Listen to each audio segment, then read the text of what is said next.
ఎక్కడో మన ఏరియాలో తెలియదా మనకి, ల్యాండ్ ఫోన్ ఏరియా మొత్తం మీద ఒకరికో ఇద్దరికి ఉండే మంచిగా.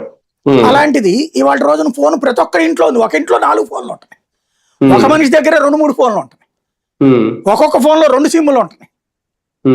ఇది ప్రజల్లో వచ్చినటువంటి చైతన్యం అనాలా, మోడీ సర్కార్ తెచ్చినటువంటి స్వేచ్ఛ వాణిజ్యం అందామా? అయిపోయింది. అది వాడుతున్నటువంటి సందర్భంలో ఆ కంపెనీలు పెరిగినాయి. కంపెనీలకి మనం రూల్ పెట్టాం, సోషల్ మీడియా సంస్థలు విదేశీ నిబంధనల ప్రకారం కాదు ఇండియా నిబంధనల ప్రకారం అమలు చేయాలని చెప్పాడు మోడీ. చట్టమే తెచ్చాడు. వీళ్ళందరూ కోర్టుకు వెళ్ళారు. హైకోర్టుకి వెళ్తే తోసిపోస్తే సుప్రీంకోర్టుకి వెళ్ళారు. సుప్రీంకోర్టు కూడా ఇండియన్ చట్టాల ప్రకారం ఏం చెప్పింది కదా. ఇది మరి మోడీ సాధించిన విజయమే కదా.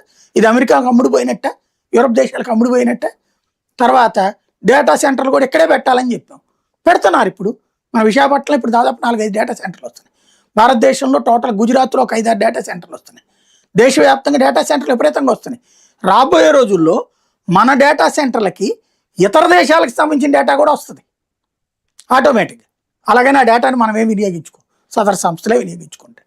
కాబట్టి ఇతని చదువు 10th క్లాస్ ఫెయిల్ను ఎల్కేజీకి ఎక్కువ 10th క్లాస్కి తక్కువ అన్నట్టుంది అతని కెపాసిటీ. అంటే ఎవడో చుట్టుపక్కల రాసి ఇచ్చేది చదివి ఆ స్నిప్పెట్స్ రాసిస్తారు మనకి పవర్ పాయింట్ ప్రెజెంటేషన్ టైంలో. ఆ స్నిప్పెట్స్ రాసి ఇచ్చిన దాన్ని బేస్ చేసుకుని అల్లుకుని మాట్లాడుతున్నాడు అతను మోడీ మీద. అంటే నిజంగా